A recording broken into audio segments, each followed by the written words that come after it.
to make sure everything correct.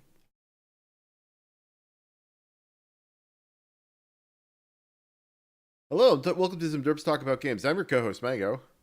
And I am your co-host, Buddy. And today we're going to talk a little bit about some new pitches that Buddy has for his home game and some genre stuff there. Before we do that, Buddy, why don't you tell the folks at home what it is we do on this podcast? On this podcast, we like to talk about games. The reason that we're going over some of this stuff is we're starting the next, so it's about 2 months until we start the next arc of the D&D game that we started on Monday. That was Heretic Heroes, but like each of these arcs have their own sort of name, and this is like the greater, I don't even know what you would call it, like the greater sort of Ceran sort of campaign stuff. And in preparation for that, I was writing new pitches, because in my mind, I want to provide new opportunities for sort of stuff to happen. I actually don't really know how I want to handle this. This was something that Rachel and I were kind of talking about yesterday. Part of the selling point for Ceran in this game and doing a fully, no adventure path, somebody is making it all sort of up, is that you don't have to kind of chicken out on big world shaping events, right? Heretic Heroes being a great example of this. There was a thing that was happening for thousands of years that nobody knew, this great secret that this set of player characters was like able to uncover, and it has kind of massive consequences for sort of like the world as it goes forward. And theoretically speaking, I think all of the arcs should sort of have, not necessarily should go that way, but should have that potential to them, right? And at what point do these things just sort of start happening in the background because like they're interesting and I kind of want the world to evolve? Like the hypothetical that I said is the next arc in the Heretic Heroes is Liberation of the Heathlands. It's where you pick up with the story of do you know, have I explained Liberation of the Heathlands to you yet? Do you know what You, it is? you've well, you gave us the vague pitch at the end of Heretic Heroes, which is uh, now I'm gonna be embarrassed because I can't remember anybody's name. Big Lion Boy, the first prophet, Terej, yeah, Terej, Terej, Lion Jesus, okay. goes Yeah, goes it's goes to Lion Scotland to reinvigorate Did I the tell true. you it was Lion Scotland?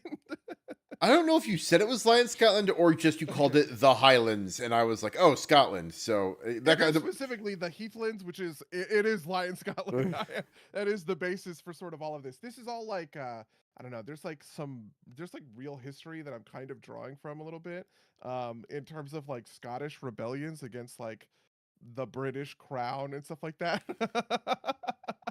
um, but I like the idea that Terej goes back to kind of like his homeland, and that's his where he rallies his support in order to begin his new crusade, because he's a prophet. He can call a crusade, and he's going to call a crusade in order to sort of bring truth and justice back to the Leonin hierarchy. But I was like, if you guys do 10 more campaigns, let's say you do 10 more arcs and you don't touch Liberation in the Heathlands, does that kind of just resolve in the background? Do you know what I mean? Like, is it something that I want to leave it open so that just when you get there, even if it is 10 years from now, it's there to be continued? Or is it the kind of thing where if enough time passes, we just sort of say, well, Liberation in the Heathlands happened, and the next pitch that is a part of that sort of train opens up?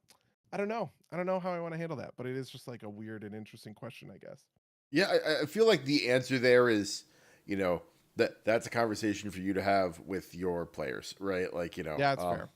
like I feel like if we don't touch, I don't know, just to pick another one because it's one I can think of, Ripple in the Sand, right, for 5 years, and we don't seem to care about it, or like Rats in the Walls, maybe advance that one. But if like enough of us are like, no, I would really like to play Heathlands, and I'm just waiting until I can like convince enough people to vote for it, maybe you hold it, right? Like, um, also it's your world, how much the meta story needs to progress in order to get there, right? Like, we're not handling it explicitly as meta story, right? Like, if there's a version of things where you could run a long-term campaign that's something like when you complete 3 of these 5 storylines, you unlock tier 2 of the storylines with the expectation that eventually you hit like kind of like the end state for the long-running campaign. But that's slightly different, I think. That seems slightly different than what you're running. here. Yeah, it is definitely a less that than I don't even know. Well, it's definitely less that, I guess I would say. Yeah. Um but anyway, so I was writing these pitches. I ended up doing 10 of them. Part of it is that I wanted to provide more opportunities for space in the world for people to kind of explore. Basically, my first premise was I need to have at least 2 pitches in every single one of the imperial provinces. That is like hitting some extra thing, right? So originally I had I can't even remember. It's like Fangs of Our Fathers, I think, is the one where it's set in Silver Plain with all of the high elves, and it's about nobility, but there's a beastman warherd that busts out of the forest and is like wreaking havoc throughout these like high elf lands. You got to respond to this kind of like military threat. But the high elves are also like a very, they're an urbane society. It's the center of learning and the arcane universities and all of this kind of stuff. So it's like, okay, when I make a new pitch for Silver Plain, it's going to be Murder in the House of Calligraphy, which is a murder mystery set in one of the universities, right? And it gives people the opportunity to, if you like a sort of area or a vibe for something, but don't necessarily kind of jive with the pitch as it sort of stands, there are multiple ways that you could be sent to Tajik the desert, right?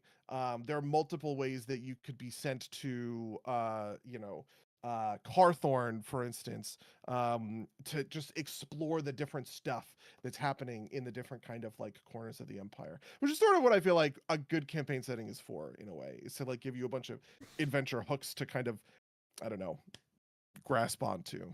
Yeah. I'm actually, just to step back to the kind of like continuity question. Do you envision these things all happening sequentially? Like, obviously they have to, right? If like, characters transfer between games. But it just occurred to me that it would be interesting to be like, well, if you're playing the murder mystery in Silver Plain, is the Beastkin, rampage happening in the background, even if it doesn't really necessarily directly hit the story? Yeah, And in a certain sense, I think the answer is yes, but only it's complicated because I have thought about this question, and it mostly fucks with Seventh Expedition. So Seventh Expedition is incredibly time locked. That is a game that gets played day by day, week by week, month by month, right? So much so that like the players started at the beginning of March, so basically at the beginning of spring, they're now in sort of summer, right? And like seasons will affect them. And there is this really, really kind of dogmatic approach because it's primarily an exploration game, right? You're going hex by hex throughout the map. You can travel a certain amount of hexes per day, all this other kind of stuff. Um, the interaction between that and Heretic Heroes, which was played kind of hour by hour, but less day by day, right? Heretic Heroes lasted a couple of weeks, but not a couple of days. Well, Heretic Heroes wrapped. Seventh Expedition isn't going to wrap anytime soon. That Seventh Expedition is like a 1 to 20 campaign, right? Heretic right. Heroes was like 1 to 4 kind of thing. How do those two things interact, right? Like, is the clock of Ceran tied to Seventh Expedition? Can I not advance too far forward? Because like if I say years pass or something along these sorts of lines, because it might make sense for that to happen, right? One of the things that happens in Liberation in the Heathlands is there is sort of a time skip, right? You don't just go to day one, we have walked into the Heathlands. You pick up a little bit in media res, right? In the sense that you have established a medium sort of set of base of operations, and I'll obviously kind of explain what the status quo is and all that kind of stuff. How much time passed in between those two things? If it's months at a time, now the Heretic Heroes characters are ahead of the Seventh Expedition characters. How do I reconcile that? And the answer is I don't. I'm just not going to worry about it. Yeah. But in terms of the pitches themselves, my answer I think is probably that unless you guys are playing in a pitch, it's not really happening yet. It would maybe be the kind of thing where I could see myself reference it sort of obliquely in the sense that like the Siege of Corquea got referenced to you guys because it is like a battle that is sort of happening in the background, right? But like I wouldn't want to sort of cut something like that off without giving you sort of like a chance or an opportunity to like Yeah. address it. I would say you could, but you could also like, I the version of this in my head I was thinking is like, if we play the the I'm never gonna remember the names of these, the murder mystery and the Beastkin, right? There is a version where Mhm. we play one of them and then the other, and that they happen in sequence, and so the actions in one have consequences for the other. There's also That definitely would happen, yeah. there's also a version of this where, like, they are technically happening simultaneously, so that, like, a thing that happens in one, like, it doesn't happen immediately in the other, and it just pops up. Obviously, like, again, it can't work if they're the same characters across the two, but, like, if we do the Siege of Kovolgrad, right, I could see a consequence of us stopping the beacon, which is, having an effect on the Siege of Kovolgrad, if not super directly, right? Like, how does that change It's things? pretty direct, to be honest with you. One of the things that was important to me when I was sort of sketching out Heretic Heroes, and this was the part where I kind of like arrived at the different endings, is that it's not just the specific sense of you guys have changed the nature of the beacon, therefore things are very different, right?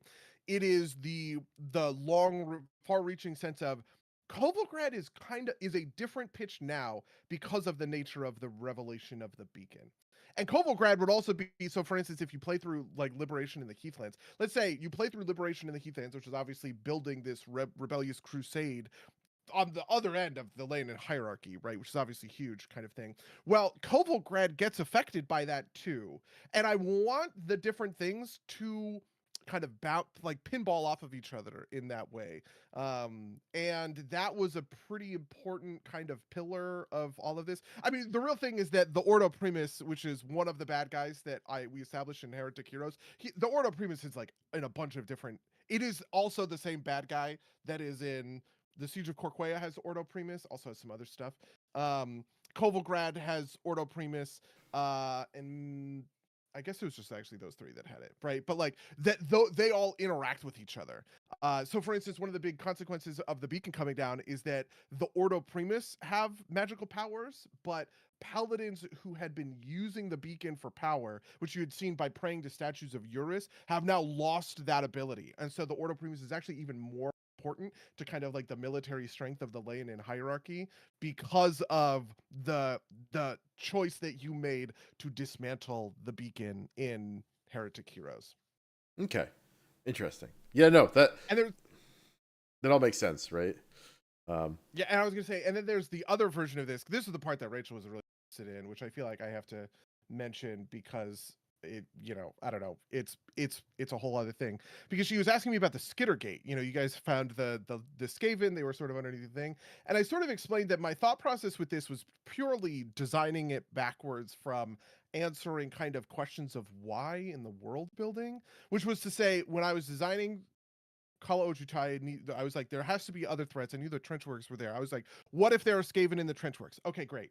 Okay, why are there Skaven in the trenchworks? Well, they're not Skaven all that much in the other parts of the Land and Empire, so there's got to be a good reason for them. Well, they have Skittergate technology. We know they can open these portals. Okay, cool. There's a Skittergate down there. That's great. This gives them an out. The party can now activate the Skittergate to get out of here and retreat from the prison if they choose that sort of like ending outcome. And then it was like, okay, well, why is there a Skittergate at the bottom of this prison? Like that has to make some amount of sense. And that was when I was like, well, what if the Skaven know about the beacon and they want to do the thing that you guys saw in the drawings, which was infect the beacon? They wanted to they actually essentially wanted to take Terej out and put in their own warlock engineer into the beacon to create the warp fire beacon, which has a bunch of things, a bunch of other sort of like implications or whatever. And just like following those chains of logic is a lot of how this kind of stuff tends to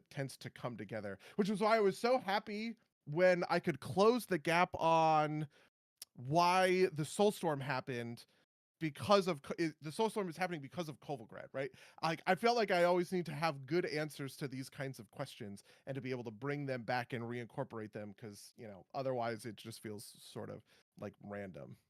Yeah, no, and there's like, I don't know, there's interesting stuff that happened with the Skittergate too, right? Because, like, we told the Lane and Empire about it, right? The Ordo Primus probably has control of the trenchworks at this point.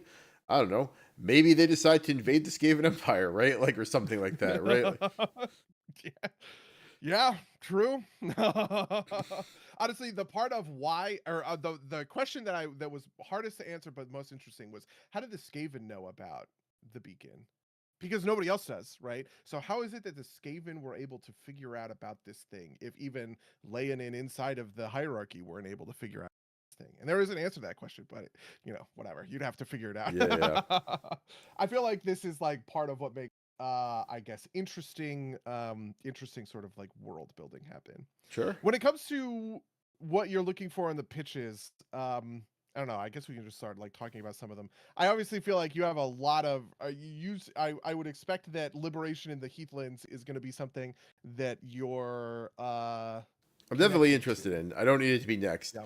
Um, I have not read the new pitches. So we talked about this before the cast that we decided to hold it. I am basically kind of like I like a lot of different things. Like I could have a good time in the Siege of Kovalgrad. Like I've got a character idea for that. I've talked to you briefly about it. Um, I could probably come up with character concepts for anything. But and part of this is supposed to be about genre. What are the new pitches and what are you trying to capture So genre-wise? there's a couple of new, there's a couple of like genre pieces. So Liberation in the Heathlands is obviously this sort of rebellion kind of story, which I think honestly drew a lot from the fact that I was watching Andor right as things were ending and I was writing and I have thought a lot about what it looks like to kind of put together kind of like a guerrilla, revolution against like an authoritarian empire and stuff like that. And it's also tinged with sort of the crusade aspect of it. The crusade, there's the fire crusade, the prophet of Zakesh in the empire. His crusade is called the Everflame. They're basically bad guys, right? Like not super bad guys. You can actually ally with them in a couple of different places, right? But like there's a whole pitch, Crush the Crusade, which is about them overreaching and demanding tithes. This is the Seven Samurai one, where they're demanding tithes from like a local town in Barova, and you guys have to kill a bunch of crusaders in order to stop that from happening. Like they're a little bit like morally ambiguous, but this is sort of the opposite of that. Terej is a good guy, and he is doing a good thing, which is bringing truth back to an empire that has dedicated itself to sort of censorious rigidity, shall we say. And so but that's like a very D&D story, I feel like, right?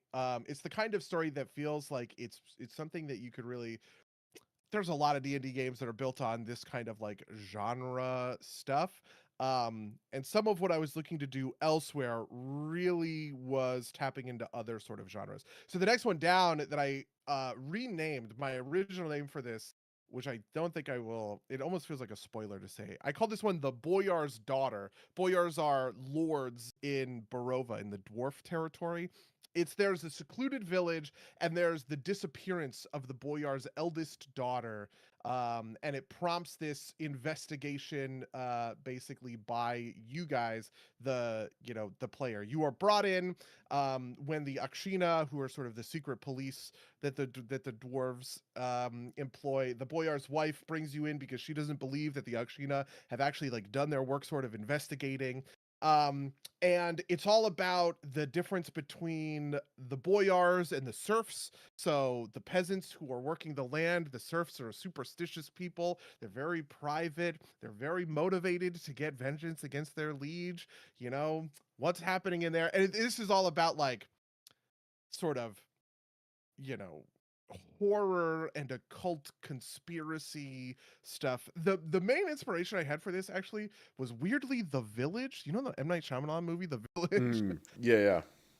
That was the one that I was thinking about. I was thinking about that. I was also thinking quite a lot about Midsummer when I was putting this one together because I just kind of feel like,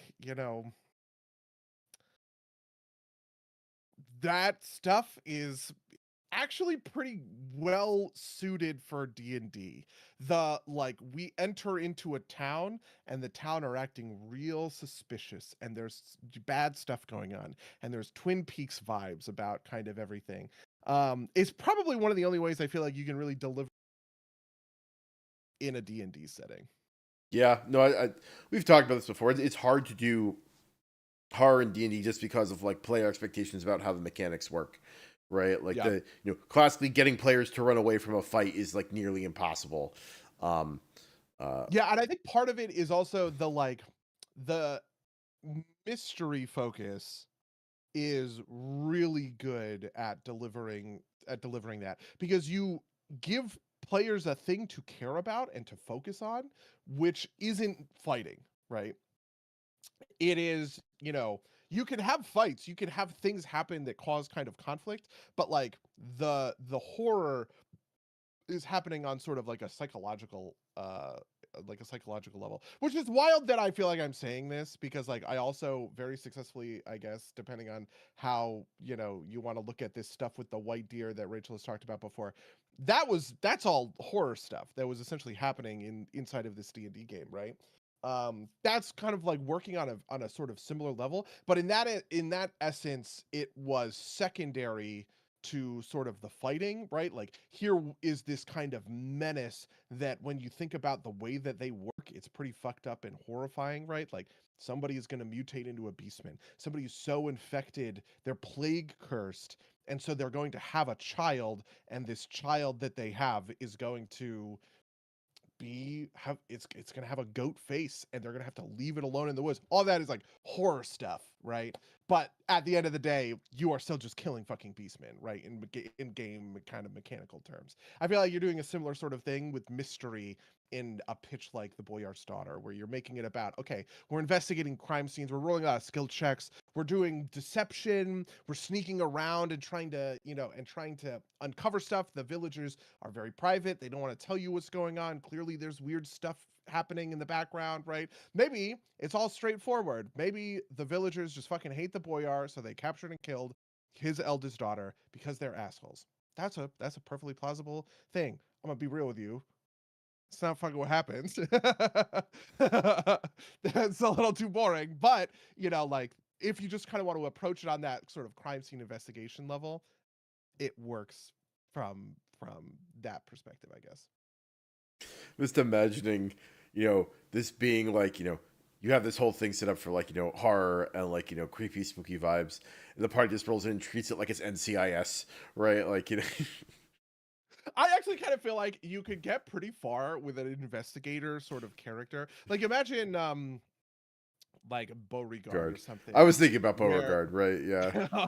yeah, imagine playing Beauregard and in a way that feels like you're playing against a Scooby-Doo villain or something. Because Scooby-Doo, the premise is that, ooh, something spooky, but it's always like Mr. Jenkins, the pissed off janitor who is just, faking it, right? And Yeah. like you could kind of play that in a character, but in a world where actually ghosts do exist sometimes, right? Well, or it's like X-Files, right? Like, Yeah. Mulder always, sees it, and Scully is like, happens to be looking the wrong way, and it doesn't see the supernatural stuff. It's like, it's all perfectly logical explanation, right? I Like, feel like that's a pretty good pitch for like a party dynamic, right?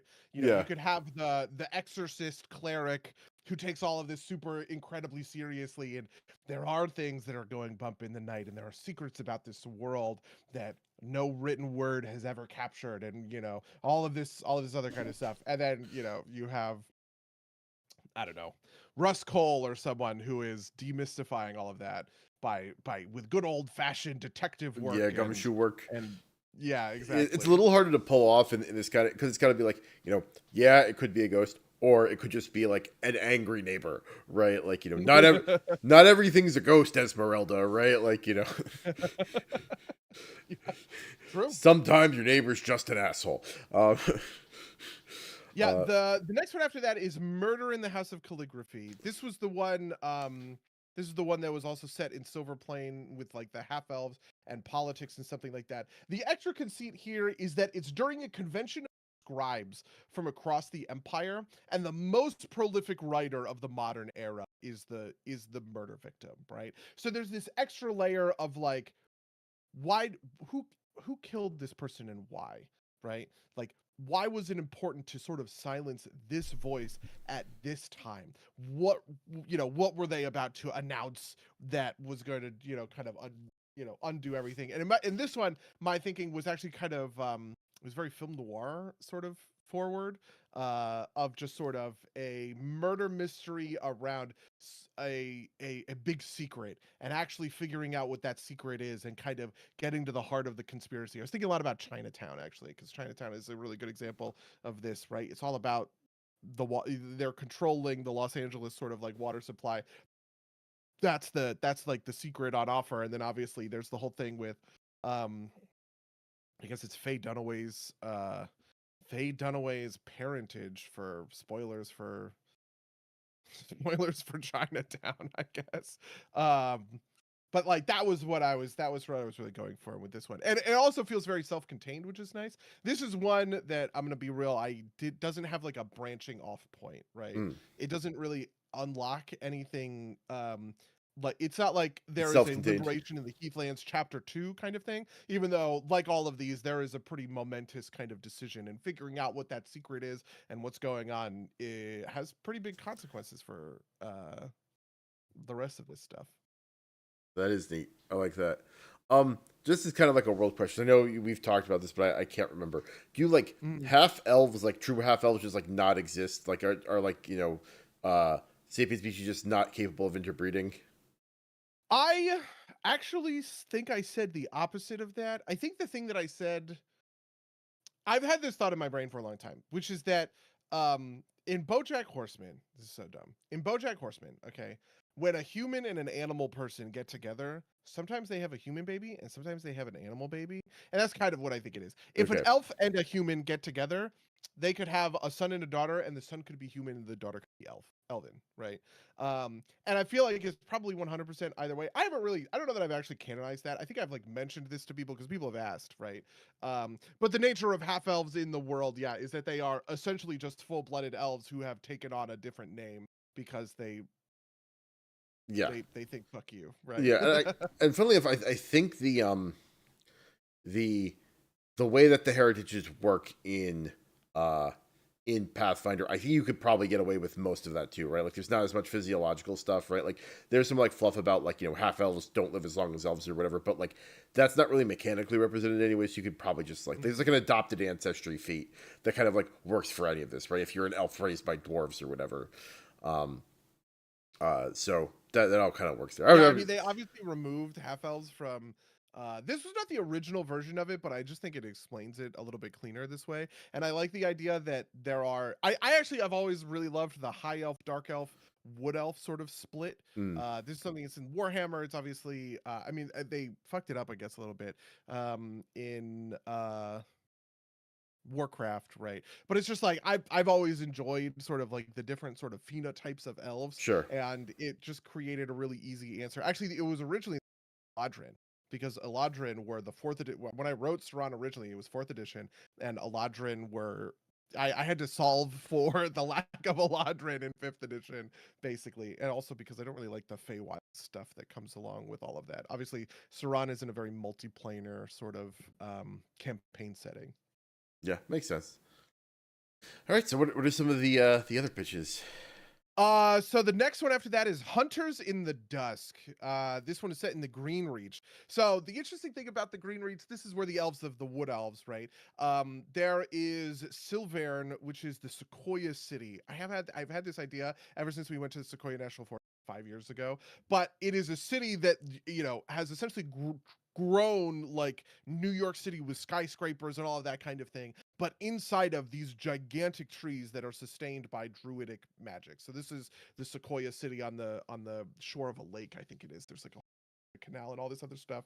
But basically, while there are the Fangs, who are like the Ranger military force, they're kind of like half military, half cops, because they simultaneously guard against the Beastmen. They are like the people who hunt down and kill nascent Beastmen war herds that pop up all over the Green Reach. But they are also, they're also cops, right? They're running around enforcing laws, that kind of thing. The Fangs and the circles of druids are coming into kind of conflict. So it's a very urban sort of political campaign that surrounds basically a protest turning into a riot, and you guys are choosing sides between sort of these two political forces in the city, and furthering their own interests from there.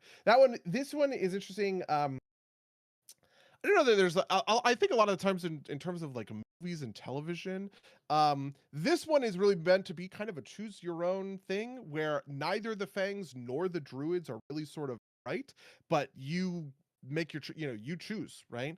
Are you going to side with the police, who are cracking down maybe too heavily, but maybe not, on the new primal magic users, or are you going to work with the druids to sort of push back against, I don't know, it's like ACAB or something like that, Yeah. right? Like, Again, thing popped into my head is like, elves with like thick mustaches, like, you stop resisting, right? Casting poisons, toxic poison spray. Don't spray me, bro. Yeah, Right? yeah. Shocking grasp. Don't tase me, Oh bro. my God. Yeah, well, part of it is also that, like, one of the things that's interesting about the Green Reach and like Druid stuff is Primal Magic is very old, but like it was also forgotten, so it's weirdly old but new. There's this whole thing in the Green Reach about how 100 years ago there were just clerics. There were no druids. It was only really in recent times that there are people who are rediscovering sort of druidic magic, and it has grown this gigantic city in with that power, and it's really important, and it's a whole new thing. But what are the limits of primal power? What does it mean? Is it bad and superstitious? All of that kind of stuff is happening in Hunters in the Dusk, and you can kind of take it in that crime way, where you become a like revolutionary fighting against the police, right? Or you can take it the opposite way and become and it's like a cop show kind of thing. You're now playing I guess not What Law you and gonna Order. I don't even do, know what a good. bad boys? Yeah, it's kind of like that, I guess. I feel like that puts it in bad terms too. I don't know. I want to. It's almost like maybe like Die Hard or something. It's like there's a lot of cop movies and stuff like that. But I'm trying to think about one that would like map onto this pretty cleanly, and there really isn't a good one. It's just that the both sides have good and bad points, and you kind of align with one or the other. And I don't want people to just kind of hate the cops or hate the druids because Instinctively, yeah. instinctively, yeah, exactly. It actually reminds me of quite a lot of Skyrim. In Skyrim you had the Imperials, who were like colonizing people, but also the Stormcloaks were really racist. And Skyrim is for the Nords. Yeah. Yeah, exactly. Everybody hates the fucking, what is it? The Altmer. Yeah. Yeah. It's because of the I don't know. There's the Altmer like won a war against the Imperials and imposed really really heavy sanctions and shit. I don't fucking remember Skyrim Yeah. more, even though I played that game about 1,000,000 times. You don't even remember the 37 lessons of Vivek, which I'm not even sure is the right number true. yet. Is it 37? I thought it was 36. It's probably, I probably have the wrong I can't number. remember the number. Yeah, you're probably right. Listen, you remember the lessons, okay? I remember like one of the lessons at this point. I gotta look this up. Josh in the chat says, "But all cops are bad, bro." Listen, that's an answer, right? Like, if you wanna fuck on the cops, you are allowed to do that. But the cops also save you guys from the Beastmen. Okay, they're an important. It's like the thing I was actually looking for a little bit with the Fangs is that they're half cop, half firefighter in a way, because if you think of the Beastmen as sort of this force of nature threat, which they really are, they're a lot like a fire, and Right. you need to have firefighters, and everybody likes firefighters except for me, and like Wait, you don't like firefighters? yeah, it's a whole thing. Do you not? Have I ever told you this story? I used to work with a bunch of firefighters. They were all fucking assholes. I hated them. They were all such dicks. Oh, okay. And they were. This is when I was a kid. This is when we were caddies. There were a lot of caddies who were firefighters who were on, because like they're on, not rounds. What are they called? Call. They were like on call or whatever. And they were just like dicks. They were just like, they're very, very pretentious and sanctimonious. And I was a kid. What do you want? I was a teenager. I hated everybody, right? But there just happened to be a lot of them, and I thought that they all sucked. And yeah, they were not very noble. They were mostly doing it for the paycheck and because it was a really easy job. And they tried to convince me not to go to college and become a firefighter. Actually, that is a true story. Yeah, well, my dad was a volunteer firefighter back in the day, which is obviously a very different thing. Noble. Yeah. It's a very different thing, right? Like, there's there's a lot. I just didn't expect when I hear people talk about hating firefighters, it's like the government shouldn't be doing this. It's privately contract, right? Like that's the type of thing from like like some of some of the other side of the world, right? Like is Yeah. Yeah, the Fangs have that, if you look at the Fangs and you see, you know what, these are a bunch of people who are a little traditional, a little conservative, a little old school, right? But they have this they do this deeply risky public service, right? Where they go out and they find sure, this sentient disease that is killing people. Like you could look at it that way. Or you could also look at them and say, they are nobody is ever gonna side with these fucking cops because it is truly like a liberal conservative sort of thing. The Fangs are conservative, they're traditional, they're kind of traditional values and sort of things. The Druids are progressive in a way because they are pushing the boundaries of new magic and stuff like that. And it's the Fangs who are sort of cracking down and trying to impose laws to prevent them from over indexing this power that they don't really understand. And yeah, so I don't know. yeah, no. Anyway, that's Hunters in the Dusk. I would say like that's it. Like one, how would you handle if the party decides to split, right? Because like I can definitely play characters that I don't agree with, right? Like and I could find I could build a character to be like a like to align with one side or the other.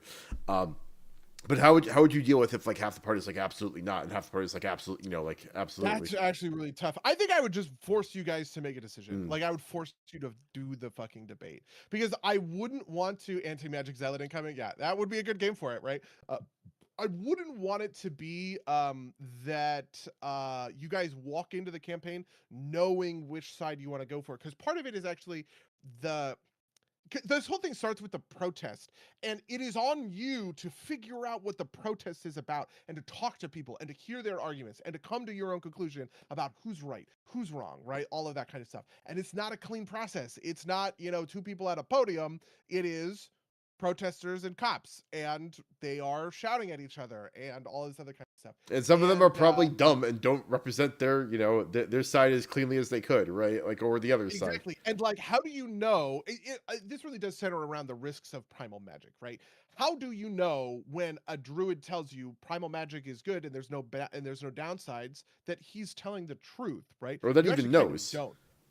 Yeah, exactly. He doesn't know. Nobody even really knows. So maybe there is a reason to not, sort of go wild with this sort of power and stuff like that. And it's like those questions are tough to answer, and that's a lot of what I want to sort of set this thing up. So I wouldn't want to phrase it in such a way that people are automatically going to choose one side or the other. I would Sure. probably want to give them an understanding of kind of the pitch, like I did obviously here, and let you guys make your own sort of decisions. Because it could even just be something like the head druid sounds like a sanctimonious prick, and I don't fucking care if he's right. He's an asshole. And or the head fang is just a fucking fascist, jackbooted whatever, and I don't care. I actually think the fangs do a great job or whatever, but I want to remove the person from like you could also take it on other sort of Sure, orthogonal sure. angles and from that. This is kind of like that choose your own adventure sort of thing. Because part of me was thinking about like I don't want to create too many stories where you guys have to. Heretic Heroes are very much a choose your own adventure sort of thing, but stuff like some of the other ones that I've talked about, like the Boyard's daughter. There is an answer to the mystery of what happened to the Boyard's daughter. There's not multiple. I mean, I guess you have multiple decisions on how it resolves, but like there's no other secrets. There's one big thing to unravel there. Whereas in Hunters in the Dusk, it's a little bit more. Okay, next one is the Scarecrow King, which I really love this name. This is honestly mostly because I thought of the name. This one is set in Sunbrush, where the humans are. The idea is there is a group of murderous somethings who are attacking kind of innocent farmers out in the fields. They attack with sickles and scythes with these burlap bags over their heads. They are called the Threshers, and they're led by the Scarecrow King. They've massacred a whole town, which is really how you guys get kind of involved. You're supposed to, I wrote this. I said, you seek the Threshers out with the goal of regicide. Your job is to kill the Scarecrow King. What's he doing out there? Who knows? How does that happen? Figure it out, right? Like, it's that kind of story. This is another one that has very horror vibes, which I was trying to go to. And in a certain sense, when we went to the haunted house 2 weeks ago, when I was talking about how like you could tie this all together as like some fucked up cult in the woods or whatever, like this was me like channeling the Scarecrow King into their things. I actually think I might change it from burlap bags to jack-o'-lanterns, just because I said that thing of like jack-o'-lanterns are spooky, like, Yeah. Burlap sack. The burlap sacks is like it's clothes and jack-o'-lantern heads. Yeah. Making a Reaper King deck. I was not thinking about Reaper King, but definitely, it has some of those vibes. There's a couple of these that have tags. And this has one of the tags, Occult, which is like a Pathfinder power source. The Boyard's Daughter also has the Occult tag, but it has additional sort of ramifications for like Ceran kind of as a setting. And that's part of what's going on, right? Like where you are delving into kind of these superstitious secrets that are at the heart of, how this world works. But this was one because the other Sunbrush game is, I think it was the Prophet of Cyrexis. I was just like, it was like a little bit more kind of urban, takes things in a completely different direction. And I wanted to, I like the idea of really going out into the farm, into the farmlands and seeing what life is like on the fringes of sort of these fields and things like that. Very cool. Yeah. What's next on The next one is The Bazaar at the End of the World. This one is set in Tajik, in the city. Tajik has one city, Andalus. It's a city on the cliffs. But the idea with this one is in the prologue, actually narration. I don't even know that I will run like a combat or whatever. You're in a bar and a huge bar fight breaks out. And in the process of it, magic is, slung and all this other kind of stuff. And everybody else in the bar dies except for your characters. And there is an incredibly valuable item that is left behind. Clearly, this is what everyone was fighting for. Who was buying it? Who was selling it? Where was it stolen from?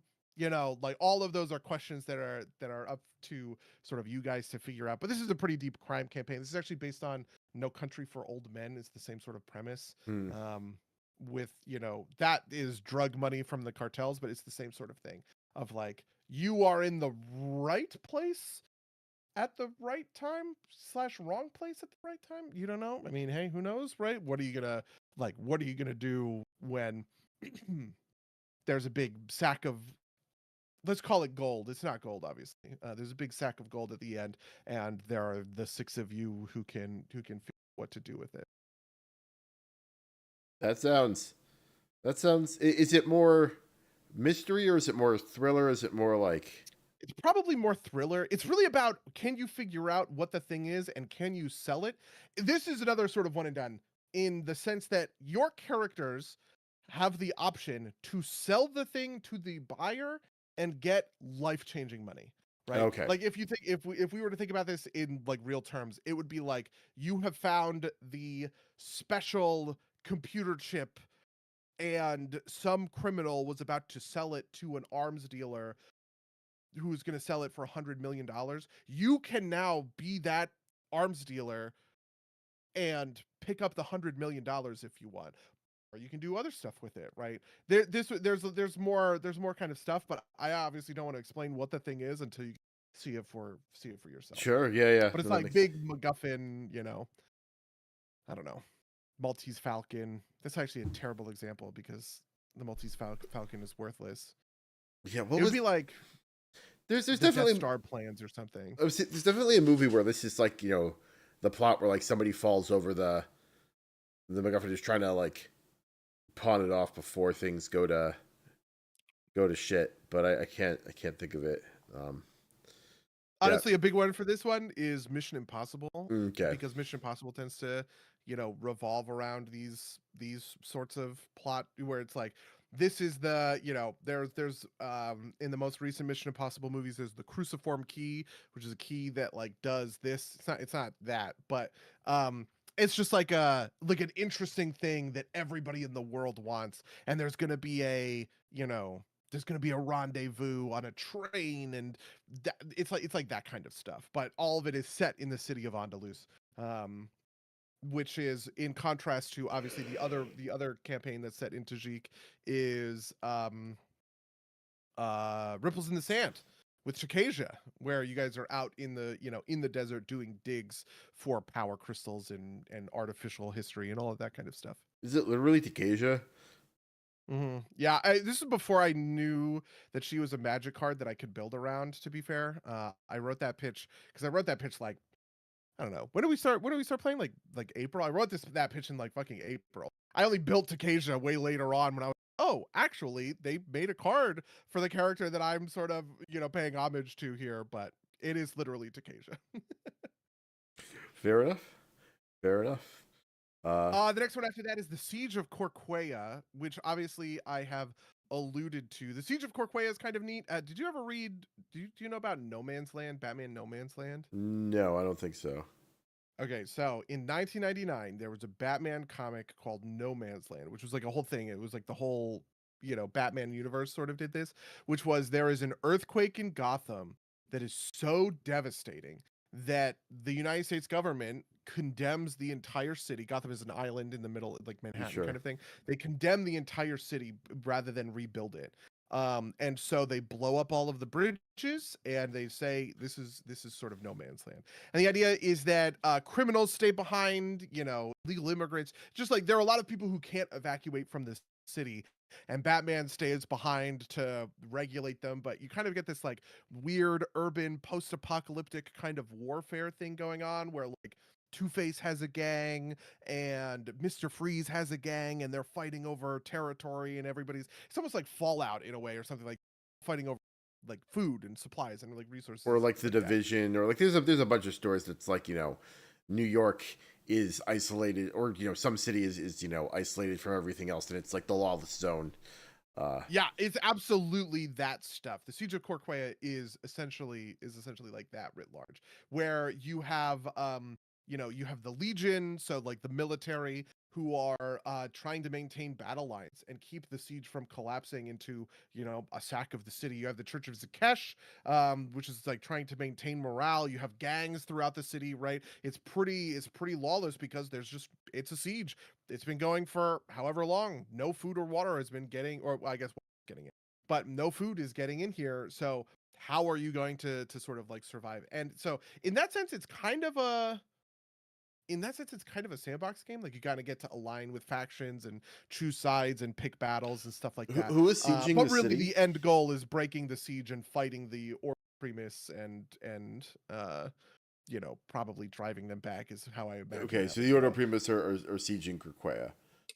Technically speaking, if you just want to escape, that is also like if you just want to get out of the siege without getting killed by Leonin, right? Like that's also sort of a way to do it, but you know, Who are it is what it is. who are the players supposed to be?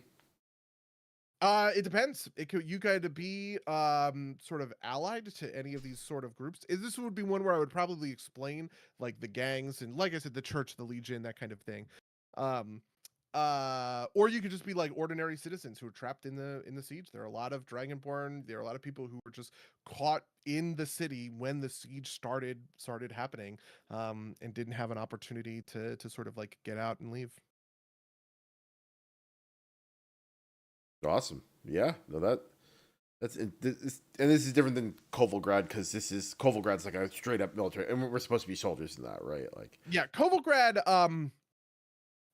is different. You can be soldiers, but you're also conscripts. Kovalgrad also has factions, but Kovalgrad is a little bit complicated because like the Legion is weak there and they need reinforcements, so they just start conscripting people. And so even if like you could play a soldier, like I am part of the Legion, right? But you could also just play a conscript. I am a native of Kovolgrad Mm. who get conscripted. This is actually the Streltsy. This is all stuff that's in um the axe that Merle's character Yeah. Svanko gets is like a Streltsy axe. The Streltsy are sort of like the civilian militia, essentially, that is like coming to in Kovolgrad. Kovolgrad is much more of a battle, though. There are battle mechanics both for Kovolgrad and for Kurquaya. Kovolgrad and for Korquea, and they actually use the same battle mechanics, which is I renamed some stuff, but it is based on the Pathfinder book, the Battle Cry Pathfinder book. They call it victory points, which I think is super fucking lame.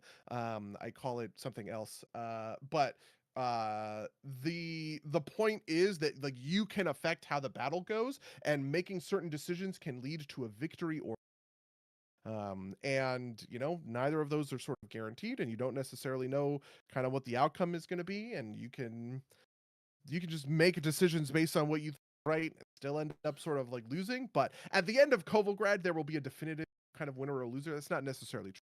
Quaya. If you just Okay. want to get the fuck out of there, that is fair enough, and the siege itself can kind of, you know, resolve on its own terms. Makes sense. Very cool.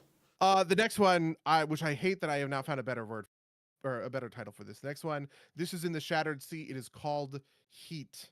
And it is the movie Heat because I like that movie a lot. The idea is that there's a city in the Shattered Sea. There's like a big island in the Shattered Sea that actually has some like overland sort of travel. So this is where the port, you know, the airships and the Odysseyans and stuff like that unload their cargo and it gets distributed. And there are a lot of robberies. There are more robberies here than any part of the SWAT team, the special task force that responds to those sort of cases.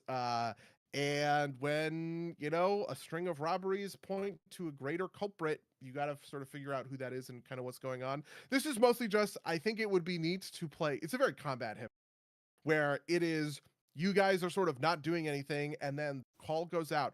There's a robbery. You have to respond. Boom. Now you're in combat and you're fighting and you're doing all this other stuff. And there is like a greater mystery to unravel the rest of it, but it is I don't know, it's pretty straightforward. That one is mostly just cops and robbers. Fair enough. Fair enough. Um, how many do we have left here? Only a couple Okay. actually. Then two more. The next one that is Edict 96. This is I have wanted to stay away from the top level crazy politics of the Empire. Like, no, you guys don't know who the Emperor is or any of that kind of stuff yet. This is if you want to go that direction. It's set in Sunbrush and Castle Silver, which is the capital of the whole Empire. Emperors have this ability to sort of declare laws to be what they are. These are called edicts, and the most recent emperor has declared Edict 96, which everyone is calling the Red Tithe, and I'll obviously explain what that is in a moment.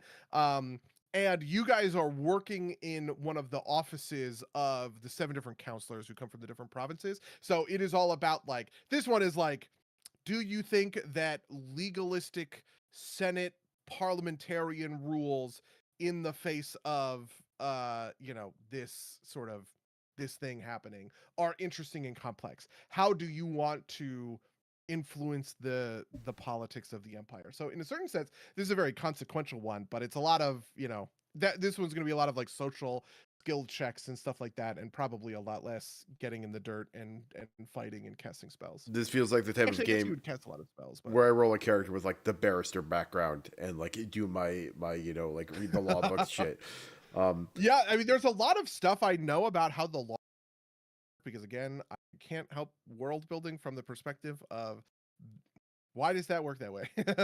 But this is like if you want to start like dealing with high level imperial stuff, imperial politics, and getting to know the emperor and all of that kind of stuff, this is sort of the window to that front. And then the last one is the sinking of Seafoam Spire.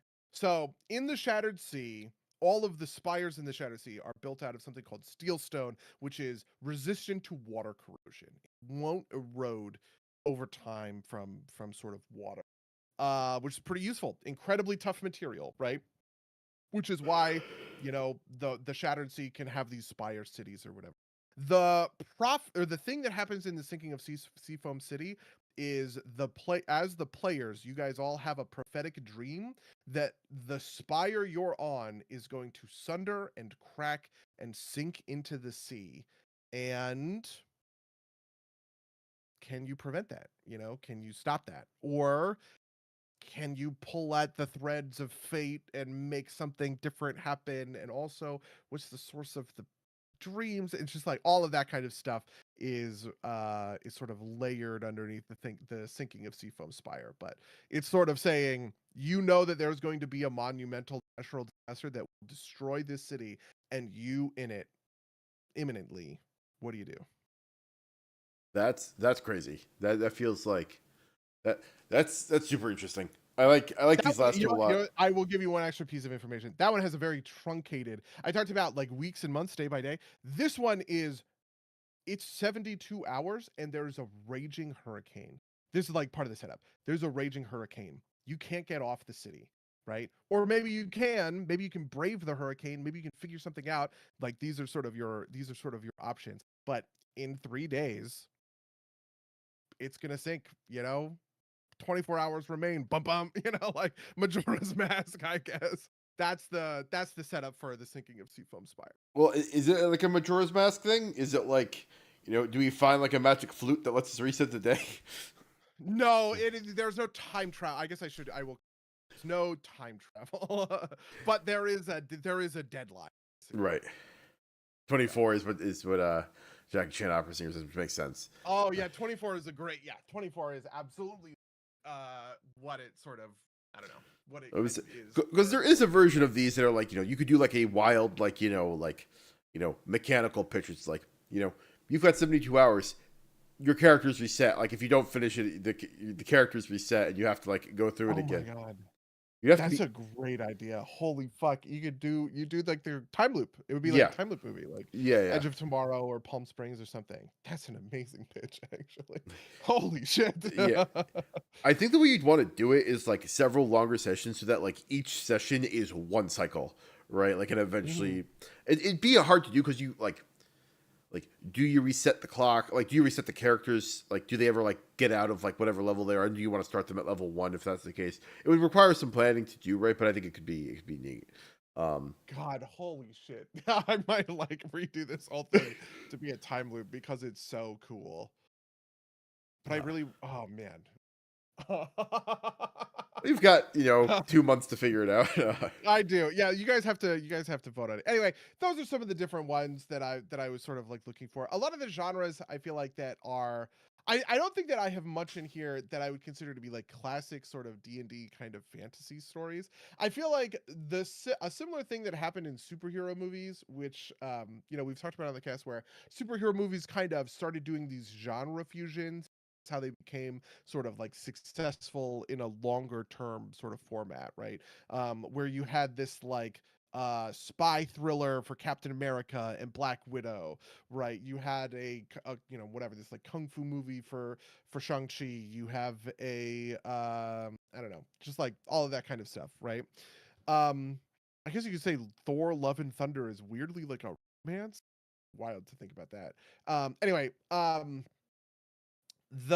in a certain sense, I feel like all of these are like genre fusions. None of them are just a party of adventurers who have to go quest on with a magic item. They're all bringing in some level of crime thriller or political drama or something. So I guess to get to the genre half of this, do you foresee any like issues with like actually executing here, right? Because this is the thing that gets talked. There's a couple different versions of it, like like I'm begging you to play another system type stuff, right? It's like I could hack D&D to do like Cyberpunk. It's like there's a system for that. You could just do that instead. And that kind of thing. And how are you planning? Like, are you inventing new mechanics for some of this stuff? Are you planning on Some of this stuff definitely has new mechanics. So, for instance, in Kovolgrad and Korquea, because those are true military stories where part of what you're doing is trying to win the battle, those have additional mechanics that are kind of like layered on top, which I think I call it like mechanical combat and stuff like that. So, like for instance, not that you are necessarily going to do this, but like tank warfare is a thing that features in the combat of the Empire. You have onulets that have gigantic ballistas, and you fire and load those ballistas as a tank crew. And you can imagine a session or something where you guys are running around on this. Essentially, it's like a walker. It's like a battle walker, like an AT-AT or something. um and your whole thing is about doing kind of like mechanical combat. That's absolutely like a part of like a part of how this works. And there are some of these that are a little bit more mechanics forward than not. Like some of them I think of as very narrow games. So for instance, the Boyard's Daughter is a very narrative forward. There's really not a lot of new mechanics that are thrust in that sort of story. Whereas something like what would be Heat would be a good one, right? Heat is very mechanics, and there's a lot of stuff that you're doing mechanically. It's stuff like you have access to aerial combat in that game, because part of it is it's an airship hub. There are airships and ornithopters or whatever, and you guys are the cops, and you can get into a police helicopter chase with somebody if that's how you want to like some of this stuff. So in some of the games that are like more mechanics forward, they have to like hit on some of those things. I'm obviously not planning on getting out of either D&D or Pathfinder, because I think of those as kind of the core. I mean, obviously we can switch between the two of them, but I think of them as sort of the core ways, like the core apparatus that will end up influencing kind of the world with. Um, though obviously some of those games are going to be more geared towards like the rule sets that in a certain sense, Pathfinder is a little bit weird on this because of nature of like downtime activities and like social interactions that kind of type things in a different way. The fact that you can have like skill expertise and take skill feats and stuff like diplomacy for a game like Edict 96 is kind of interesting, which I haven't really thought about the implications of, but it is Yeah, what it is. I mean, a lot of the skill feats are less kind of like the ability to influence a particular person, and it's more kind of like combat tricks or like ways to mechanically influence groups of people as opposed to individuals and like bonuses and whatnot. So it's not, I don't think it'd be that bad. It was funny when we started talking at the beginning of the episode. It was like, is the rule going to be that the new continent is 5e and that the original, the old continent is PF2e, just because that would keep it consistent across the games. It technically would. I actually am going to give people the option. I have made this promise that I'll give people the option to play either. If we wanted to switch back to 5e after this, I'm open to that, right? We can just vote on it again like we did the first time. And I kind of am willing to keep that vote alive as long as this stuff sort of happens. So obviously, friend of the Castarian has said that he doesn't want to systems, and I think he probably, if he were playing in, let's say, the arc after this next arc, he would probably say, I want to go back to 5e, and maybe that would tip the votes in one favor or another, and we sort of run in 5e. The complicated thing is that I also made a promise that I would transpose characters via writing custom subclasses and stuff in order to make it work, which is a bit of an ask, but hey, I feel like I have to promise that, because otherwise it's like, well, I can't play Lomareth because this is a 5e game, and what am I going to do, rebuild Lomareth as a cleric because there's not a thing for it's like we can just short circuit Yeah, that, and yeah, I can just say I will give you a sorcerer subclass that is built for this thing. yeah. That makes sense. Um, we'll see how that goes. I'm actually curious to see how like the surviving players feel about it. Like Yeah. I know you like, obviously I'm big on Tui. Josh is in the chat. He's how did you enjoy PF2E, Josh? And who else is Rachel's in the chat also, playing PF2E. I think you guys are probably going to end up sticking to PF2E. Part mm, of it is that we're picking up two new players, so Lokix and Druid Bull. mm, Lokix has played 5e, but I don't get the sense that, yeah. And part of it is like, so in the chat, Josh says, I'm fine with PF2E. I think that's part of it, right? Like, going from inventor to artificer, I guess, is the closest 5e. yeah, It's just like that stuff is complicated. yeah. And I think it just kind of makes sense to run it down.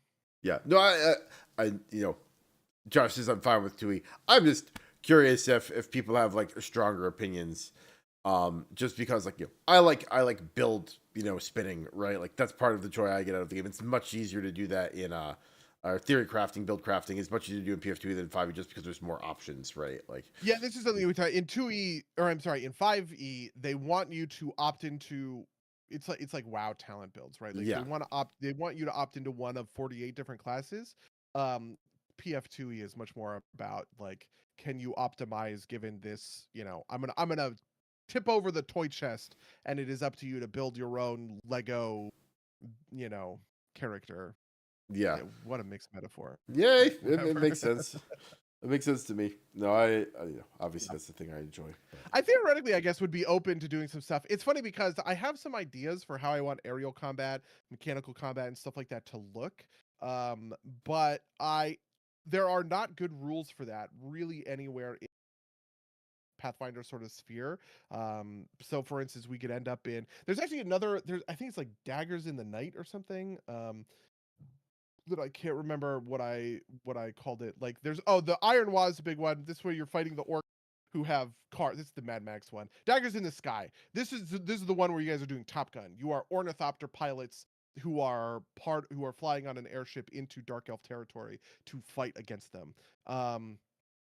And I have a lot of thoughts about how I want that to look, but I am going to have to figure out which will probably mean like reading World War II dogfighter board game rules or something to try and like figure out how to match it up, because that's the feel that you're going for. Is you are your own sort of like fighter squad. Part of the part of the mechanical combat in that game is going to be, can you dogfight with these dark elves in an effective way? Um, but like those are rules that we'll just kind of like opt into Yeah, I would when say you might want to pick pop up up. like, I know some guys, like a miniatures game to like do the rules for that kind of stuff because there are some like I've played some very fun games where it's like like they've abstracted away like the really ticky tacky stuff about like pitching like but it's like well you're either pointed up or you're pointed down and that affects how things work and how like well you can hit other things but you have to layer on some of the class stuff obviously in order for it to feel right Yeah, but the interesting thing about Daggers in the Sky is there are different kinds of ornithopters, whose names I don't super remember. It's like the heron, the osprey, and is it kingfisher or something like that? The heron is kind of like a bomber. It's actually a two-person ornithopter that has this. I don't even know how to describe it, but like if you are looking at the YouTube, you would see it has this like thing where hanging off the bottom of it is a ballista turret that can just one shot other aircraft, mm, and you have a pilot and a gunner basically. And then the other ones are more straightforward, kind of like 1v1, kind of like I was in my mind I was thinking about it like Y-wing, X-wings from Star Wars, right? um where you have certain it's like Y-wings, X-wings, and A-wings. So in Battlefront 2 terms, you had bombers who were very good at taking out big targets and doing stuff like that. You had interceptors who were very good at sort of dealing with you know the air-to-air dog fighting sort of stuff, and then you kind of had like a mid class. That's exactly what it looks like. The kingfishers are good at they're fast and nimble, and they can do a lot of stuff with mobility and movement and stuff, but they're not very lethal. The ospreys are super are more lethal, more mid-range. They can do a lot of damage, but they don't have the ability. And then the heron is very like slow and big, but it has this gigantic thing on it that can do devastating sort of damage. And I as I was sketching all of that kind of like stuff together, I don't have rules for any of this. I just know how I want it to sort of work in action, because I don't know. I listen. I just think it's neat. Okay. yeah, fair enough. Fair enough. Huh. All right. Well, do you have anything else you want to talk about here before? I guess I just ought to say for the record, for especially for Drupal or Lokix, if you guys hear this in the aftermath, feel free to reach out. And then Josh, you asked when are we going to be voting on this anyway? I don't know, sometime soon. We'll figure it out. Okay, we'll do it at Mango's wedding. Even though I don't think anybody's going to be there. I would say, Anyway, yeah. how was your week? It was good. You want to talk about Arc Raiders? I've seen you play so much fucking Arc Raiders. Yeah. Well, so the big thing is I hit the true ending for Hades 2. That was the biggest thing I did. Okay, very cool. I hit it on the day that they released a new ending for it, because apparently the community was like, what, like, didn't, I don't want to spoil anything, but like, they thought the ending wasn't well justified enough, and so they added basically like more justification. They tweaked the ending a little bit. Um, I don't feel like going back to like replay. Apparently, you have to like replay all of it, so I might just watch it on YouTube instead. Um, but it's a good game. It's fun. I just kind of got like, it has this problem where part of the attraction of the runs is that like you get better, like you have meta progression, but then you also have like meta difficulty that you can dial up to make the runs more challenging and to compensate for your increased power in the meta progression. Um, but when you want to get the story bits done, it's like, well, I don't want to be like on the edge of whether or not I actually beat the run, because you need to beat the run to progress the story, right? So like I ended up turning off all of the difficulty increases and just like slamming through a couple runs to actually get to the end of the story. And so I would have to do that like I think another like half dozen times at least in order to like redo everything. Like I don't want to fucking do that, right? Like the runs are fun in their own sense, but like at a certain point they stop being challenging because you know you're powerful enough and you're good enough at the game. Um, uh, but it's a good game still. I'd recommend it to people. I will probably come back to it. Hades 1? Ooh. Is that something you could even evaluate? I think it is, just because mechanically it's kind of like, you know, a pure iteration on it, right? Story wise, I think it's got more stakes, right? Like Hades 1, the stakes are, you know, Zagreus is a grumpy teen, and like, you know, and his dad's kind of mean, and he needs to like fight past his dad to see his mom, who is his dad's Hades, his mom's Persephone, right? And like, you know, he can only spend like 15 seconds on the surface before like, you know, he gets cast back into hell, type of deal.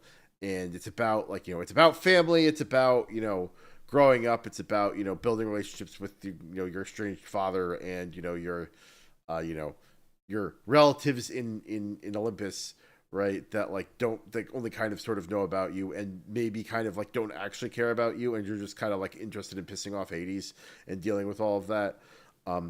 The stakes in Hades 2 are that Kronos, your Melinoe, Zagreus' sister, Kronos, your grandfather, has usurped, like, you know, when you were a baby, usurped Hades, froze all of your relatives in time, and, you know, you have been raised since birth to get revenge for your family and free them. And so the stakes are a lot higher, right? Like, yeah.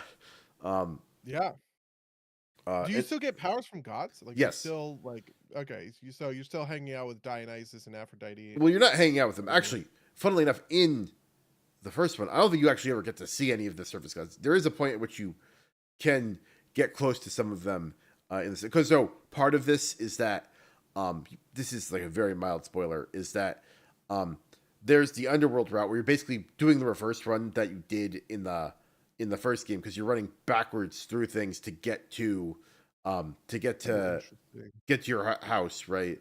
Yeah. Although it's through different areas, because like basically Kronos has control over all of the main things, so you have to like go through the back way to get to get to him. But then at a certain point, you unlock the upstairs route, which is you go onto the surface and you're fighting your way up to Olympus, because there's also a threat on Olympus. It's actually kind of neat because like initially you've got the same curse as everybody, like Zagreus and everybody else in Hades, which means like you could spend like, you know, maybe like 30 seconds, not 30 seconds, but you could spend like a little time on the surface before you start getting hurt and you eventually bleed out. And there's like some stuff you have to do to get past that, but it's, you know, it's an entire second run, right? Which is and it's significantly more difficult than the downstairs run. But it, you know, it's twice the content in that way. It's super I think it's super well done, right? Like the powers are interesting. There's a couple more gods to choose from.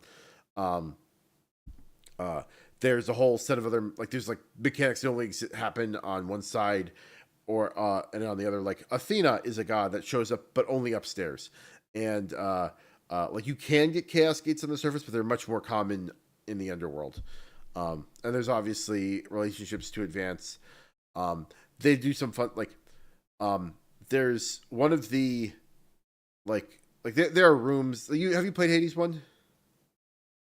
I played a lot of it on the plane to Australia, so I have been playing it recently. It's on my, like list, and I'm getting into it and all that kind of stuff. But I have not beaten it. I haven't really gotten, I've maybe done like 6 or 7 runs or something like that, Okay, over the course of a couple of hours. I unlocked all of the weapons because it's what fist, spear, shield, sword, bow. that sounds I have right. Yeah, I have all of those. I unlocked all of the weapons, and I was kind of like, what happens from here? What do I have to care about? And I guess I unlocked a couple of other like, meta progression-y sort of things, but I don't know. Unlocking all of the weapons was the thing I cared about, and once that I was off it. Okay, did you beat Hades at all? Like, did No, you I didn't beat? even touch. I beat the Fury a couple of times. Okay, I guess that was that. Yeah, is the Fury the only boss you've gotten past? yeah, I think so. I don't think Okay. I even touched. Who's the boss after the Fury? I think, or it's this, it's health. This is the second one, right? Like I it's can't like think the of it fiery now. pits, right? Like it's like the Yeah. yeah. There's a snake at the end of that you have to beat. Okay, yeah, I don't even think I touched that. Yeah, and then it's you care about spoilers? Mm. It's the Minotaur, and it's a double boss fight. It's the Minotaur, and I forget who the human is. Um, and then the final boss of the fourth area is Hades. Wait, what is it? Perseus? Perseus is the one who does I the think so. I think labyrinth? yeah, it might be. Yeah, that would make Okay. sense.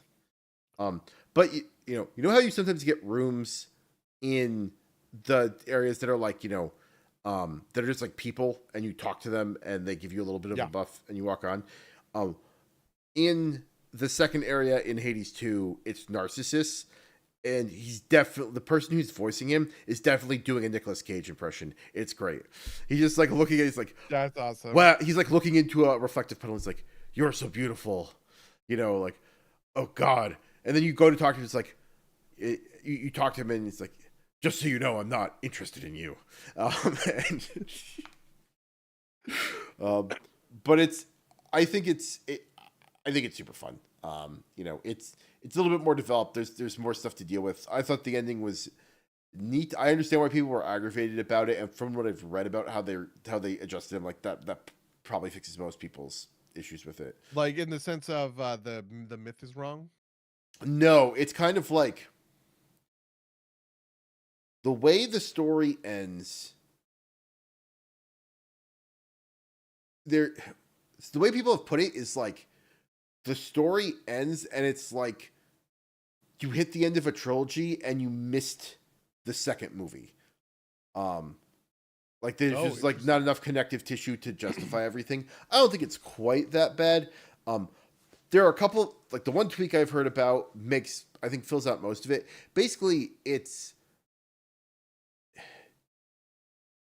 hard to justify the characters reacting the way they do based on the actions that happen.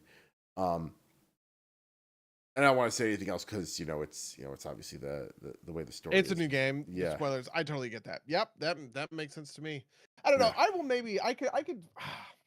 So part of me that wants to get into wants to get into these games, but I also just feel like I have so many games. Fucking Europa Universalis in 2 days. yeah, Come on, like yeah, I have other priorities. Okay, the DLC is coming out. Fucking, I'm too into these. I guess I'm too into these strategy games. So yeah. yeah. And also like there is an aspect of like there's a twitchy skill element to it that if you don't care enough about it, it's I don't think worth like if you're not enjoying the Yeah, core loop. that kind of thing I typically am bad at and Yeah. not super interested, not super interested in. So Yeah, if you're not interested in the mastery, you're not having fun with the core loop. I don't think the story's that good. Like I would not play Hades just to like do the little relationship building things, which I think are cool and good and make the elevate the game over other roguelites. But honestly, the wild thing is I didn't even realize that Zach was Persephone. I thought it was fucking Nyx because she calls him my child the whole time. And when you meet, because you're in the place and you're talking to Hades and you're talking to Nyx, and she's like giving him shit, and she keeps calling you my child. So I thought that so, was his mom. Like I well, just so didn't do he enough hasn't runs seen to. this is actually similarity across both games. Both Zagreus and Melenue have mother figures that aren't their mother because they've been separated Oh, I for see. them for their whole lives, right? Like in Okay. in Hades 2, it's Hecate. Um, just because she's the one that like spirits Milone away right before Goddess of Cronus. wishes. That's cool. Yeah. Basically, like I am not as well versed on the Greek lore, but like the whole like night sisters, night gods are like kind of like a separate faction from the Olympian gods, like Selene and and what is it? Who else? Like not Athena. Artemis. Is it Nyx? Nyx is the goddess of night, right? Yeah. So Nyx in the first one. Nyx is frozen by Kronos in the second game. So she is an Olympian god, is the idea? No. Or does he do both the night gods and the Olympian? So he doesn't actually get to the Olympian gods. He freezes everybody in the House of Hades, which is mostly the night gods, right? Like I see. Although so he doesn't freeze like Ares and Aphrodite. And no, they're all on Olympus, which is the upstairs route.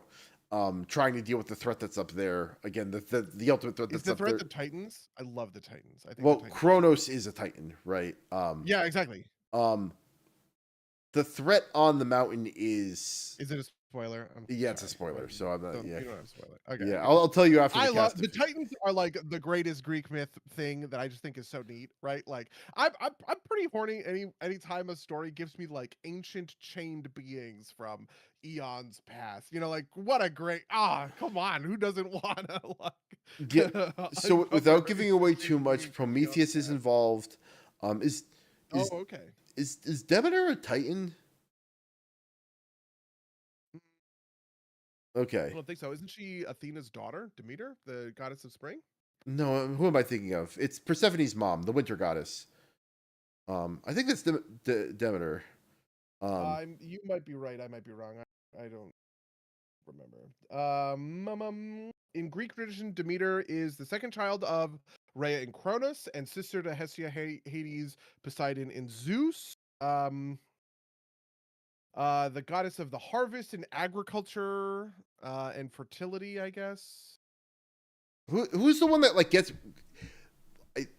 when Hades' wife gets promised to her? This guy gets real sad and like freezes the world. Like that's how winter happens. Oh, I do think it is Demeter. So Persephone is the daughter of Zeus and Demeter. Wait, Zeus? I thought it was fucking Hades. Is this the whole thing? No. Persephone is Hades' wife. Oh, right. Yes, you're right. Okay. Okay, I have not thought about the incest here because, so part of this is that Demeter is Zagreus and Melinoe's grandmother, right? In the story of both games, which I don't know why I just realized it's like, oh, she doesn't have to have been married to Kronos. It's not necessarily that grandmother, right? Because Kronos is obviously Melinoe and Zagreus' grandfather. Yeah, so it was Demeter was not likely to allow her daughter to go to Hades. Yeah. So Persephone had her own. Persephone gets promised to Hades, and like they work out a deal where for 6 months she can be on the surface, and like when she's gone, Demeter is real sad, and that's when winter happens, right? Like that's like that myth. Yeah. Okay. And obviously they streamlined this a little bit in the game, so it's like it's not quite so much of a problem. Man, I am really not up on my Greek lore. Yeah, that's fine. I think it's also one of these things where like they're not always necessarily like nothing's always necessarily consistent, right? Like we think of it as like a kind of solid canon, but it's really not, as far as I understand. Like different stories have different aspects, right? Like I think Dionysus and Pan like may or may not like morph into and out of each other at certain different points, and whether or not like at certain points in Greek history they may have been the same god type of deal. Just because like Greece went on for a while and it wasn't always written down, and their understanding versus our understanding of their understanding, right? This is the kind of thing where like in 1,000 years will people think that like like that McDonald's for temples or something like that, right? Like do we worship the Ronald McDonald as our god type of deal. I worship the Hamburglar, okay. But yeah, You asked me about Arc Raiders, which is the game that I'm currently on my. So the other games I've been playing is Arc Raiders and Outer Worlds 2. I will talk briefly about Outer Worlds 2, and that I think it's neat, but I don't know if I'm going to stick to it because it is kind of janky, and uh, there is this thing where it feels, I don't know how to like, it feels that different areas are kind of, it feels kind of like 75% of Skyrim in terms of like form, but like in a way that like I don't feel that the world is actually as connected as I felt that Skyrim was. And I don't know if that's like, it's 15 years later and Skyrim just captured me at an age when I didn't see like things connected in a way that like I think that, say, like Tears of the Kingdom has done really well, even though it's not the same type of game, and that Outer Wilds is just like not hitting that for me. Um, uh, so I'm not sure if I'm sticking with it. But Arc Raiders is a lot of fun. Arc Raiders is an extraction shooter. It is an approachable extraction shooter in the sense that it is not as hardcore as Tarkov. It's available on Steam, and it's really hit. Like there's a ton of play. Like we had trouble playing on Saturday because like basically. Me and friend of the cast, Monik, were sitting in like just chatting while we were waiting to get out of the queue to get into the game. But we sat there Good for for like them. an hour. Yeah, like before we could like truly get in and hit it. Uh, but it's it is so extraction shooters. The way it works is you go, you loot stuff, and you get out. But there are other players, and there are PVE enemies and PvP enemies. The PvP enemies in like larger, like if you're in squads, they tend to be more aggressive, and if you're solo, I have heard that people tend to be a little bit more friendly, a little bit more forgiving, because there's proximity chat that you can use to talk to them. Um, uh, and they try and match squads with squads and solos with solos. It's not always successful.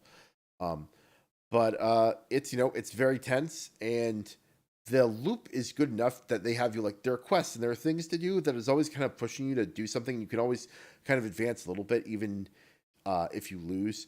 And part of the thing here is that like if you die, you lose basically everything on your body, right? So like there's constant like kind of sinusoidal gameplay wave. And it's super tense. It's super fun. There's always a little bit of stuff to do. That's always kind of balancing like how much do you want to fight and how much do you want to get out. Do you want to challenge people and try and take their stuff? Do you want to try and team like call out, be like, hey, you know, no fights. Just like chill, right? And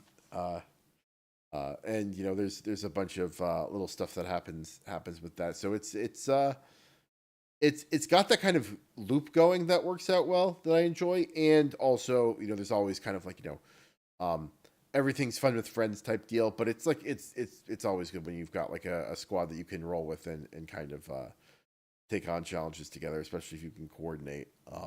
Yeah, Yeah, I feel like that I wonder if I would get really into extraction shooters just because I kind of felt like the thing that was missing from BRs for me was sort of a point, which was to say that like you do it a bunch, it's very addictive. I put like 40 hours over the course of a couple of weeks, right, with everybody when we were playing like PUBG and stuff like that. Um, but you get to a point where it's just like what why bother? Right? yeah. Like why am I even You're just trying to continuing? win for Which the is winning's sake, right? Like yeah, exactly. Which is part of how I feel about stuff like League of Legends feels this way to me sometimes. Actually, Battlegrounds is a great. I've been playing a lot of Hearthstone Battlegrounds, right? Chess, right? It's strategic, which I like. There's a little bit of APM sometimes if you like opt into the comp. But a lot of the times with Battlegrounds, I am setting an there's ELO MMR. I'm setting like a ratings goal, right? For a long time it was 7K, so I'm now 7K in Battlegrounds, and that feels great. And I don't want to do it. And a lot of the times I'm looking for like a good, clean, solid win that feels fun, and then I want to move on. I want to get and so like earlier today, um I finished work and Rachel wasn't home yet, and I was like, I'm gonna play Battlegrounds until Rachel gets back. And I played one game of Battlegrounds where I sniped a fucking baller second place because I really outplayed the lobby in a number of ways. I like fought for second place basically. There was one guy who was tearing ahead, and then everybody was competing for a build that I knew. I was like, there's a limited number of, this is complicated. There's a limited number of minions in the lobbies, right? So if multiple people are all going for the same build, it's kind of like in draft in Magic. If too many people are in a color, it really hoses you, right? If there's only one person at the table in green, they're going to get all the best green stuff. And if there's 4 people in blue, they're splitting all of the best blue stuff 4 ways, same sort of thing. And so I was like, I am going to play to the meta breaker where I'm just going to shit can these guys because they're all competing for a really crazy build, but they're not going to be able to put it together. And I just dumpstered like 4 or 5 people where I just killed them because they couldn't beat my build and I had read the lobby so good. And I got to the end of it and I was like, I don't want to play another. This felt amazing. I'm so happy. I'm not going to queue up again. And I literally just got up from my computer and walked away rather than re-queue. And so the idea of an extraction shooter where you take all this BR stuff, but then you include a loop on it that's like loot, right? You are gaining stuff that you are taking from match to match to match. And you can do that thing where you build the perfect gun. I'm assuming, I don't know that this works that way. You build the perfect gun that you want, and now it's like, oh great, I can start every game with that gun, but maybe I lose it because I die. It's like that. I think is amazing. And Yeah, I was gonna say like there's a getting to that higher level like takes a while, and like the guns don't have that many slots. Then that's one of the things that makes this game more approachable is that it's not quite as complex as Tarkov. But like like you said, like I really like playing with this gun called the Anvil. The Anvil is like a hand cannon, right? But I cannot make them yet. I don't have the ability to make them. I have to find them occasionally. And like I got one yesterday, loaded into a match, almost immediately died, lost it. I was like, okay, oh well. End of the session that we that I ended right before we hopped on the cast. I found another one, so I've got one in my ready to go. And people watching the stream will have heard this, but Steam chat message. Friend of the cast Monica was like, "You want to play?" Like, still in the cast, man. So yeah, let's just go play. I'm convinced. Oh fuck, I haven't downloaded it. You also have to go through like a small intro tutorial, but maybe this will be the topic for next week. We'll play a bunch over the course of the weekend and talk about it next week. It's see if it sticks for you. Yeah. All right. How do I redeem this fucking gift? I'm so sorry. I sent it to you directly in Steam, so it should be doable. But let's wrap it there. We're at an hour 30. Coming to you from our old normal time, just because that's the way things worked out this week. That's the way things worked out. But yeah, so if you'd like to email us about any things we talked about in this podcast, you can reach us at somedersplaygames@gmail.com or podcast@somedersplaygames.com. You can follow us at twitch.tv/somedersplaygames or youtube.com/somedersplaygames, where these go out live. Rate reviews wherever you find podcasts. All the links will be down in the description. Buddy, do you have anything else you're looking to promote? I do have one thing I'm looking to promote this week, which is that Gigasword, which I have talked about intermittently on the podcast a couple of times. It's a Metroidvania that we're putting out, where your sword is Giga. It is too big, and it's cool and fun. Gigasword is coming out next week, so I just want to put it in people's brains that if you're looking for the next great Akupara title, next week. Yeah, keep our eyes on Gigasword. Well, with that, I'm going to say until next time, dear listeners. Until next time, loyal listeners.